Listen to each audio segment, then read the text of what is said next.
You're seeing the bans come through. Twisted Fate and Bard off the table. Sort of one-sided bans against Naru and Double Doge. MLXG not going to get that in Italy. And it's funny, we had seen that champion fall off the pick ban list for a while and then come back once we realized MLXG is so good at that champion. Yeah, and I talked about it yesterday. I mean, mission accomplished for the LPL squad because they've now guaranteed that Italy will almost nearly always be banned. And I think that was a big, I guess, upside for how MLXG did play yesterday's games, even though one of them was a loss against Counterlogic Gaming. Really targeted bans actually out of RNG's lineup as well, giving Naru and Double Doge the respect they deserve on these pick-style champions. Definitely agree, but it does still leave up the support Poppy. It wasn't banned away. Double Doge's probably most famous support. He's also got the Elise. He played that a little bit too. Yeah, he's hovered it. I don't think he's going to go for it, honestly. I like Maokai for Thaldrin, and honestly, with Echo and Poppy still up, there's like not a lot to pitch for the top lane, so they're going to grab the early Lucian instead and make sure that Achu can have a decent landing phase for himself.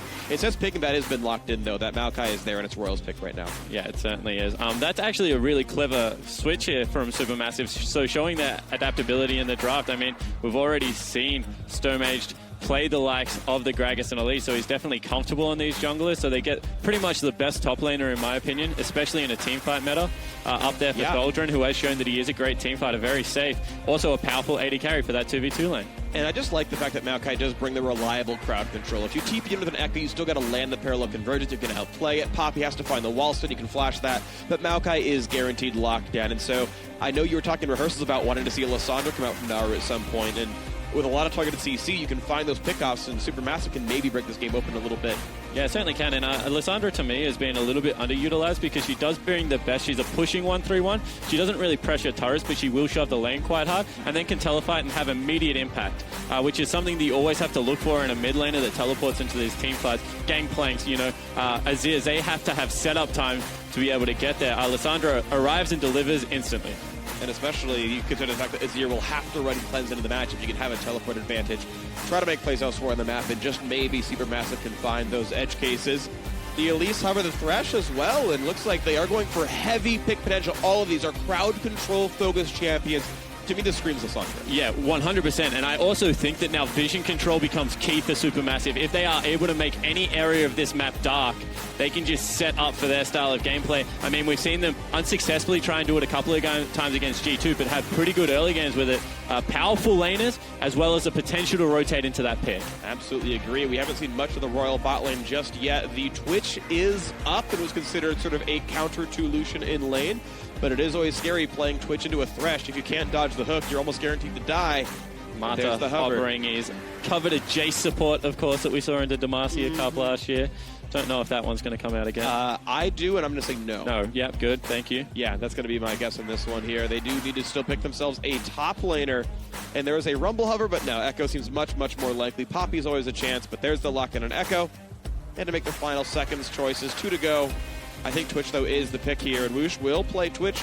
Again, with a Braum and an Azir to help keep him alive, honestly feels pretty good. Yeah, it certainly does. I think that really the only team that has seemed to favor Poppy over Echo right now is CLG, I think it's fair to say. When you see Darshan's proficiency on the champion, I definitely respect the decision as well. But Echo seems to have a cleaner 1 or 2 item, whereas Poppy is just that powerhouse the later the game goes. I like it against LeBlanc, however, because it just shuts down so much of the aggression. So I still think Poppy has its place, but in this game where LeBlanc isn't probably going to be taken in, although potentially could in the pick.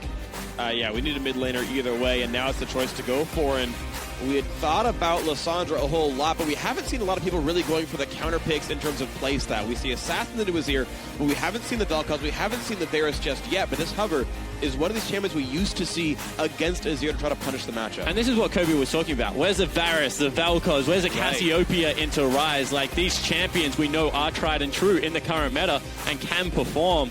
And it looks like Supermassive agree. No, they don't. No, they don't. They hovered it for a while, but they actually just want to go back to that same playstyle. Play an Assassin into an Azir, Naru on the Zed, but now this puts, honestly, a pretty small clock on the game where you will lose team fights to Azir Braum Twitch later on. Yeah, but thank goodness there isn't a Kindred for the complete shutdown. I think that he will move away from hunting to the Zed to hunting out Wu Xin as the game progresses. I mean, it was always kind of said as long as Zed is in the meta, Kog'Maw Twitch really do struggle to find their footing because they don't have a way to get away from him. But that is quite a strange composition to pick Zed into, at least in my opinion, because Zed kind of thrives by himself. Maybe they can set up some picks in the rotation in the darkness, but I don't know if I completely agree with it over something like a LeBlanc if you do want to run an assassin. It's a lot of single target based champions, and you don't have a TP mid laner coming in unless Zed wants to go teleport mid, but currently he's got a Knight for himself. So strange comp coming out of Supermassive. They're going to hope they can find something to do here in this one against the heavy team fighting of Royal Never Give Up. We are here into the last day of the group stage of Midseason Invitational 2016. And you guys at home, tweet hashtag RNG win or hashtag SUP win for which team you think is going to take this one home. I have a feeling the Western fan base probably votes for Supermassive. It's fun to vote for the wildcard teams, though, but the Chinese Royal team, clearly the favorites coming in. Yeah, they certainly are. But Supermassive, definitely an endearing team, making fans around the world. They're such a good group of guys and playing the game at a very good level coming into this tournament. Definitely agree. So the lineup on your screen, the players loading in, and, well, it's no surprise that China, the LPL, owns the Rift. They won the head-to-head before. And the lineup on your screen, the red floor beneath everybody's feet. And we are into the game. Here we go to start the day out. Royal from China versus Supermassive from Turkey. And I want to see whether Royal still pull a quirky level 1 with Twitch as well as Braum. They like to set up some traps for their opposition. You actually heard Afro mention it in his kind of little speech about Marta, and CLG have done a good job of replicating that success. So Supermassive have to be on their toes here. Well, first bit of damage to Xiao, who 100% of damage to champions. Never mind anymore. Uh-oh, Stomage gets stunned up, exhausted as well. The flash to follow, and he will be stunned up. There's the level 1. There's the hit over the wall. Noctis securing first blood for Whoosh. And people will look at that, and it really started with Xiaohu. He forced back the Zed, allowed the duo lane to sneak into the river brush, undetected, and that just meant that Stomage wasn't ready for an extra 2 people to show up there, flashing out a Fog of War. Such a good level 1. Now with Summoner Spells down, you do expect them to want to lane swap this, but that's an early huge advantage for the Royal lineup. Whoosh getting 400 gold to start the landing phase out, gets a longsword and a potion if he wants it, but he's actually going to stay up there due to how they want to play the lane swap. So Whoosh will not get a catch or capitalize any of this gold, but he will be heading top lane, which means it's a 2-on-1 lane. I think that's advantage to Royal. Honestly, they're not only better at lane swapping by a little bit over Supermassive, but the 2-on-2 matchup would not be good for them here. Yeah, it certainly wouldn't. You kind of have to look at the Graves and the Elise as well. And he's spotted. So Twitch is going to fight him. A flashless Elise has to run away from his own jungle to start it out, and gives a nice, happy, healthy Elise to the Royal duo lane. Yeah, so they're able to take the little ones away as well. That was greedy, starting on the top side of the jungle after you knew that they'd set up vision there. So totally agree. Stomage gets punished. And he's going to be late around his jungle. Meanwhile, LMXG and Looper were just simply duo jungling. Thaldern pushing as hard as he can, but now getting flanked by this. He knew they were up there as well. He wanted to shove the lane, but a nice dodge there. Royal don't have many summoners up, but Mod was able to land the auto attack, which means Thaldern is caught out here. Takes a whole heap of damage. Not going to choose to flash the wall. He will go for another kill. Huge misplays to start the day from Supermassive, and Royal are crushing it. And they knew that they were still in the top side of the jungle. This is just Supermassive not respecting the Braum Twitch early power. And Looper joins the push straight away to try and get it rolling. We've already mentioned that Twitch maybe not the quickest pushing AD carry in the game, but with Graves, with Echo being able to help him out, this should be quite a quick 3v0. Yeah, it shouldn't be too big of a problem for them. Eventually, you're going to see Maokai join the rest of his teammates at the bottom side of the map. And they will probably equalize the turret score, but nice, healthy 900 gold lead for the Chinese squad thanks to this early game. And let's talk about what this does to the mid lane, because all of a sudden, if Azir can get there uncontested, you know, start getting some levels, doesn't have to burn a summoner spell in what is a kill lane of a Zed and an Elise ganking him, that's just so good for Xiaohu. I mean, we've seen this matchup a few times, and the Zed does seem to win out early. Yeah, but not like this, though, with no threat at all of Stormage being anywhere near. Stomage, for some reason the R just shows up in my head for some reason. Yeah, bot lane turret will go down. Stomage going to actually run through the bottom side of the jungle. No big surprise there. It's a lane swap. MLXG couldn't take those camps away. Top end turret will die pretty easily. Looper will be getting solo gold on that one. And as far as tempo goes, those turrets are dying at very similar times. Yeah, but 2 kill advantage. Xiaohu needs to be careful here, because there are 2 people below him, and he's walking to the wrong side of the lane. Yeah, here comes the Thresh. Here comes Stomage on Elise. No flash for Cocoon, and Xiaohu gets to walk away with, despite having no mana at all, couldn't dodge away from it. And that's important, right? Playing towards the strong side of the map, you know that you've got multiple members up there. I mean, MLXG was doing the Rift Scuttler. He still has double buff and has had a quite successful early clear. So that's smart play out of RNG. But honestly, like, this is things that would go wrong in the LPL for the team. They would lane swap properly, but then make that one mistake and lose everything. So it's quite promising to see them being able to clean up their gameplay. Well, here comes the nice little attempt by Supermassive. Echo does have teleport, so Looper can come down to help the team, but looks like Super going for a 3v2 in the bot side of the map. Even though they could get behind Woosh and Mata, who don't have a turret, they haven't pulled the trigger. They could have just literally walked behind them through Tri-Brush. Now they're waiting until they push even farther to remove some of their attempt to go away. Now Mata's going to face check, gets Cocoon. Here comes the attempt to deal damage to Braum. A hook in as well. The flay, the shield comes up. He's going to take a lot of punishment, but damage back out of Stone Mage. Mata still will go down. Woosh is alone. Looper finishes teleporting in, goes for the stun, and everything dives into Stone Mage. Gets the kill, turns one around, but now Thaldrin back onto Woosh. Gets the root. Will be getting the kill. A 2 for 2 overall, but now Naru's here. This could be advantage, and it will be Supermassive 3-2 in that fight. So a patient setup out of Supermassive, and they get their targets. However, MLXG looking for Naru. Naru, he's not watching. He's got to run away from this one. He's not going to get away in time. The red buff takes him down. MLXG slays Naru. And all of a sudden, all of that hard work becomes undone because there is a 20 CS advantage in the mid lane for Xiaohu. But this is a patient setup. Nice job of using that pick that we mentioned out of the Elise, out of the targeted CC of Maokai, and they execute beautifully on this. I mean, great repel. I actually don't like Luba's target prioritization here because he chases so far and kind of leaves Woosh for dead, which means that they trade very evenly in what was an early game that they were winning. Because they probably could have killed Thaldrin and saved Woosh, you're right. Yeah, so Thaldrin instead gets a double kill. He's now back in the game after being heavily focused out, and that is a mistake out of RNG, but honestly, MLXG kind of saves it here. Yeah, saves it. Naru, you can see how long it took to realize what was going on, and that Q hits way too early. Naru's a window shopper. Yep, sadly the case. And here we go, an attempt in the top lane. Achu is going to get away from Looper's stun, but it's still a level 5 Bomby Cinder, double Thorns Ring Echo. He can walk back to his turret safely. Still a 1,000 gold lead right here.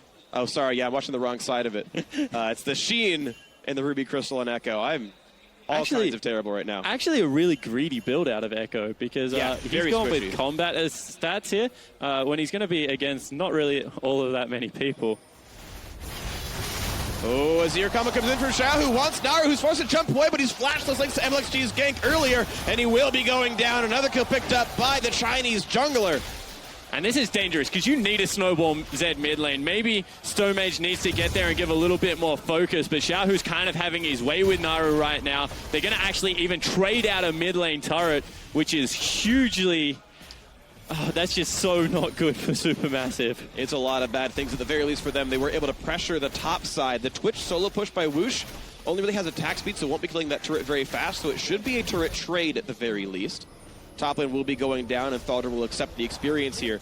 So the kills are still what's giving a lot of money over. And I take it back, the bot lane did go down. Twitch plus the minions was enough, so it's multiple extra turret kills. Stone Mage now finding MLXG, who's able to jump away in the back towards his side of the map. Dumble Judge can look for the hook. Mata tanks it with a shield up. He's in a decent spot here as Looper's not far away. Yeah, I don't think there's much more Supermassive can do. They've got to respect this kind of damage output. The flash actually out Xiaohu in here as well to deal some damage. Thaldrin forces a flash as soon as he engages back in. There's a loss of summoner spells for Supermassive, but now Achu finding Woosh, who has to flash away. We'll see if that chase happens. Looper does go down a Stone Mage, so a nice re-engage by Supermassive. Woosh does limp away safely. Achu burned flash to get nothing done.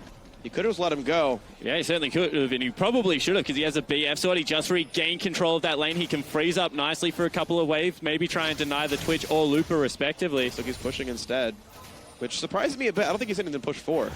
Yeah, especially because, you know, they've already lost all 3 outers and they're not really in a position for Zed to go to a side lane just yet. They probably do want to turtle this one up for another 4 or 5 minutes, get that completed item and see what they can get done. That's, once again, a little bit disappointing out of the RNG lineup because MLXG was Xiaohu was obviously, like, very clearly pinging his team back there. As Naru will escape there. But they just continue to fight, and the tankiness of this Maokai, who did go the early tank items, was just able to absorb so much of that pressure and continually re-engage. You mentioned the greedy build by Looper. Sheen has no defensive combat stats except for, I guess, cooldown reduction to have your shield come back up again, and lo and behold, actually gets killed. Only level 5 on this Echo. Dirt, certainly not tanky yet, but now building towards the Spectre's Cowl to deal with Maokai and Elise. We'll see which lane matchups end up lining up, because the thing is, if Thaldron matches up with Woosh, he's got a chain vest. If Looper matches up with Achu, he's got no armor. Yeah, and Achu's already shown that he's not really all that scared of the members of RNG right now. So they will continue to just try and press out and shove these lanes. Naru's the player on his team that's in trouble. Everyone else is kind of within touching distance. I mean, Stomage also a little bit struggling. But honestly, the top laner and AD carry right now for Supermassive should be where they are trying to play around, get them the advantageous side lanes. And the problem is, it's just not been good for Naru. 1-2-1, down 34 minions against his opposite member, Mata, clearing some wards away and doing just fine. MLXG just invading right into the face of Supermassive, taking the red buff away. Looper's there to help support that as he's level 6 and nearly immune to dying. And yep, MLXG grabs the red buff, nicely done there. Stomage actually just sitting there watching the entire time red buff was dying. He just stood there saying maybe they'll misplay and the red buff will kill them, and it didn't happen. Thaldron down a level under Looper, forced out of his own jungle as well. Yeah, so top side of the map firmly belongs to RNG right now. However, on the bottom side of the map, Achu is 35 CS over what the LPL considers an advantageous lane for the Twitch that started off with 2 kills. Problem is, Woosh is ahead in gold because of the extra turret kills, because of the 2 kills and assists that he has right there. I would still take BF Sword versus Hurricane and be happy to be the Lucian here, but Woosh is honestly not in a very dangerous spot here, so he'll get some farm back. He's got most of his team's gold lead, and Achu recalling on a ward, has to jump away. He'll be okay. And I was wondering whether they were going to still go the Hurricane build. I mean, they're going Hurricane into Yomu's right now, into Infinity Edge, instead of going for something like a Blade of the Ruined King when you don't have the Kindred on your team. I agree with the build if you do have the Kindred, but I think it also might be one of those things where if you get caught out at the later stages of this game, like when you're 1 or 2 items by the Zed, you have significantly less dueling power. Definitely agree, but as long as Woosh can get himself a Quicksilver Sash 3rd item, I think he'll probably, especially with an underfed Naru who probably can't even kill a melee minion by himself without some supervision, I feel like Woosh will be okay. And it'll be a very mid-game spiky team, right? As soon as he maxes Contaminate, the Hurricane bolts stack up, he hits everybody for like 500 damage on a nuke. That'll just win you a mid-game team fight. And so I agree, like it's a little bit risky. If Naru were doing better, this would be a rough situation for Woosh, but it's a mid-game spike he's going for, and right now this is going to be totally fine as long as Royal can close that game out from the mid-game lead. They're certainly winning right now. 3,000 gold lead for the Chinese squad, which will lock in the #1 seed heading into playoffs, and they would even have to beat SKT to stay #1 later in the day. Yeah, and that's where Royal can start, showing new things. I love the fact that they've stayed very consistent so far, but Royal can play multiple styles. So if they do win out on this game, lock in #1, I would love to see them play another early game comp. Like, do they show SKT that they definitely have more than just this brawly team fighting meta? I would honestly wait if I was Royal, right? One thing that's happened here in the group stage, Kobe was talking about it on the analyst desk, we haven't seen a lot of really different picks here, right? Cassiopeia into Ryze, Vel'Koz or Varus into Azir.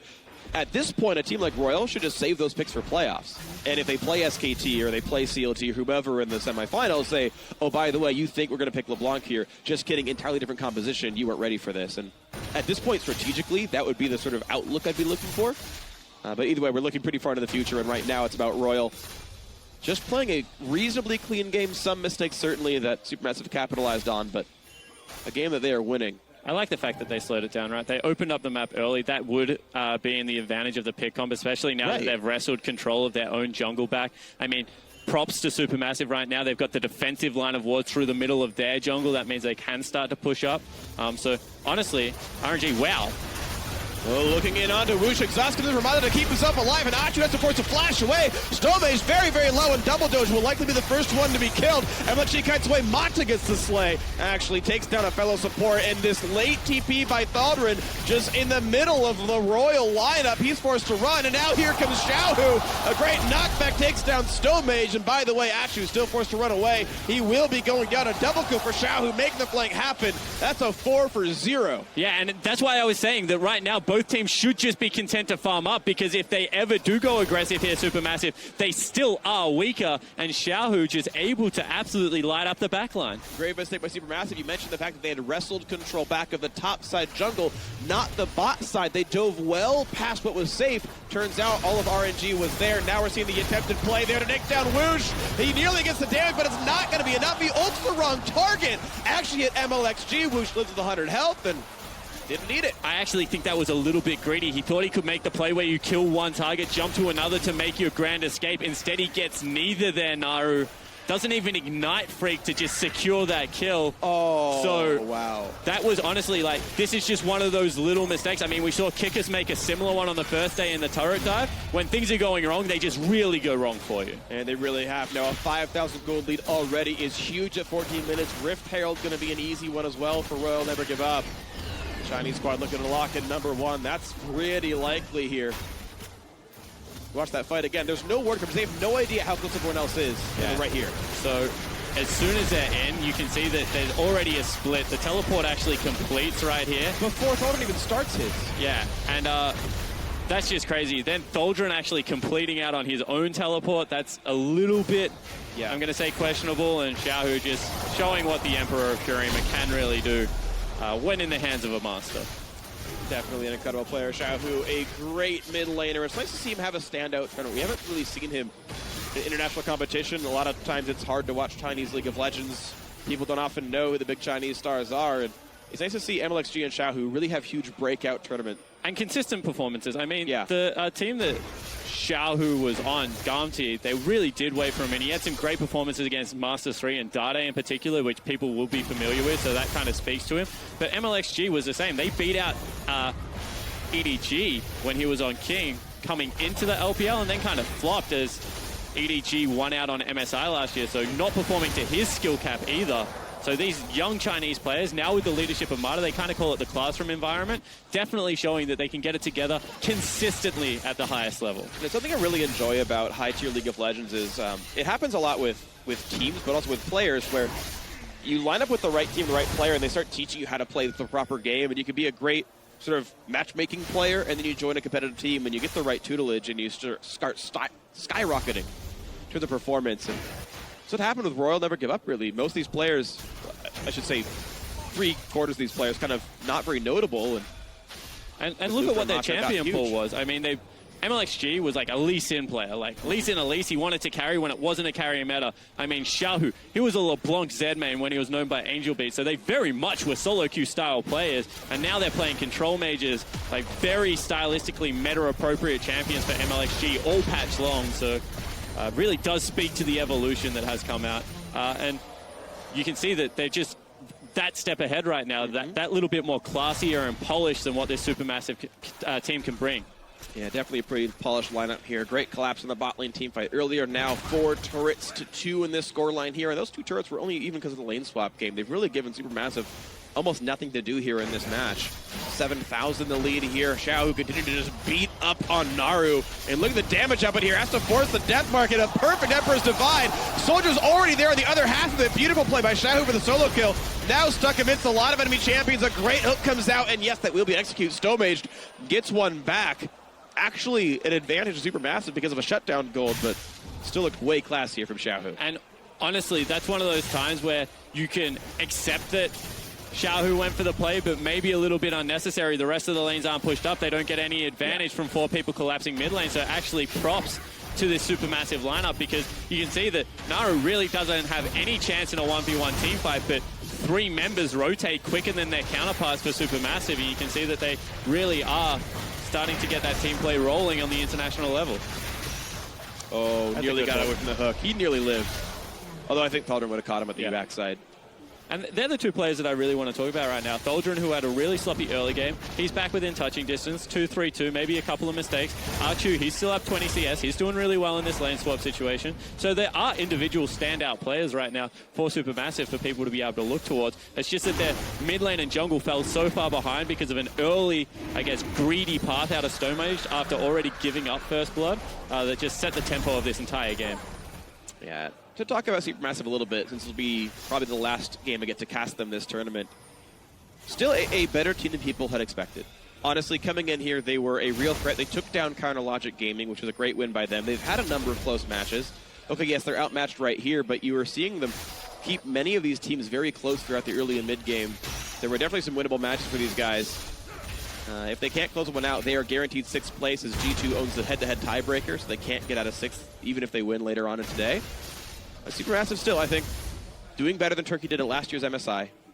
And I want to see more of them if Turkey can requalify for Worlds. Yeah, and it's the little things, right? Like last MSI, it was very much about, we're just here. We haven't really done it before. We're here for the experience. This year, Double Doge came out and said, I want to be known for something that wasn't killing Faker. I mean, I think we used that to death, but it just shows that the change in the mindset of that this guy he's here to play and win now, and it has reflected in their gameplay because they're drafting really well, at least in my opinion, and they still are playing to their compositional strengths.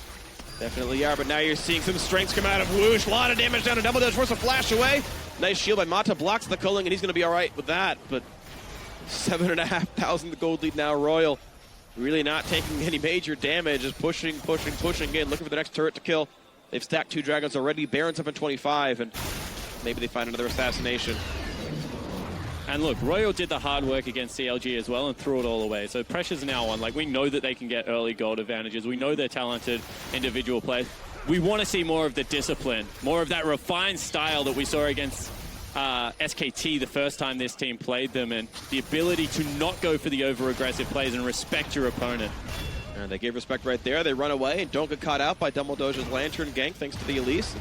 Going to be just fine getting away from that one. But now the attempted Baron, a nice little sneaky play by Royal Never Give Up from China while they're dueling distracts on the bot side, and then walks away cleanly. The Azir turret falls down in the mid lane. No one is the wiser. This is going to be a clean take. Well done right there. Baron at 20 minutes for Royal. 10,000 gold lead. All that's left is just to attack move into the base. Yeah, it certainly looks to be pretty clean right now. That's actually really smart out of Royal. I mean, they knew that Supermassive were looking for the pick on the bottom side of the map, that's where all their vision was concentrated. They hadn't been on the top side for about 5 minutes. So, a good play, but probably Supermassive probably even at the back of their mind were like, we have to get the 2 kills because they're doing Baron. But there's just nothing they can do about it at this stage. Yeah, nothing anymore. Just the gold lead's too big. So, Spawn, I have a did you know for you. Okay. So right before Baron Nashor was killed, MLXG took the Rift Herald. Did you know when you get Baron, you lose the Rift Herald buff? I did know that. Okay. Because otherwise, like, what would the creeps do? They can only be so that would purple be awesome. creep. They just get even bigger. You just turn into Barney the dinosaur. Just as purple as possible. I like the fact that is actually across both America and good. Australia there, so I actually picked that one up. Good, I'm glad. That was good. I'm glad I could find a suitably purple character that you knew about. Yeah, whereas if I said Harold the Giraffe, you would think I was crazy. No, I just think that was cute and Australian. Or maybe it's Kiwi, I don't know. I think it's actually both. I hope so. Okay. I am Oceania after all, Yes. Try and get the Kiwis. Doesn't matter which country. Which means you're also notable for Lord of the Rings. Yeah, definitely. I would take responsibility for that scenery. You will take responsibility for Lord of the Rings. Not Lord of the Rings, the scenery. The scenery. Obviously, the cinematography that shot it. But yeah, the actual the wildlife in both New Zealand and Australia is spectacular. That's true, but oh, look at this spectacular. There's the ulti on a Stomach, forced to run away. Achu dangerously low as well, and Rat-a-tat-tat coming out from Whoosh, dealing plenty of damage, and well, it's just going to be Supermassive able to walk back into the base, staying alive, but they are getting strangled out of this game. It's a 13,000 gold lead now. Top lane out of turret went down. A great 1-1-3 style push coming out of Royal. And that's crazy because they're not the ones with the Zed. They've got the Azir in their lineup. They should technically be forced to group here, but they just have far ahead. Well, forced to get hooked in, and Mata taking plenty of damage, but Stomach couldn't get it across. Mata's going to survive as somebody he'll coming out of Whoosh to keep his support alive.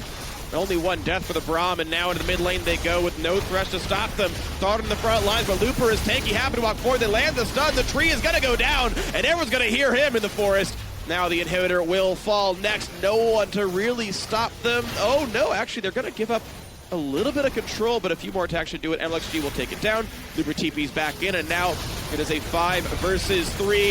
Into the front line he goes, can't kill off Wuxi. Q doesn't stop the ultimate. Achu goes down as well. Stomach forced to run. Looper gonna run away through the Ignite. Stomach will be next off, falls down out of the turret. Elise will just fall off. Legs pried off as well. Down to the last few Nexus turrets, and in a blistering fast game, only 23 minutes, Royal Never Give Up from China secure the #1 seed into the playoffs. Yeah, and that was an important game for Royal against what is the 6th place team now officially at the tournament. They're able to close it out. You can see on your screen, all business right there. Like, not really the big celebration. They know that they dropped the ball yesterday, but back to playing great clinical League of Legends today. Absolutely the case. Really good early games, good early pressure, capitalizing massively on the mistakes by Supermassive. You can see Dumbo Dojo on the screen there, knowing, all right, 6th place is the place for us. They still have one more game to play to come out with a win, and that record 2-8.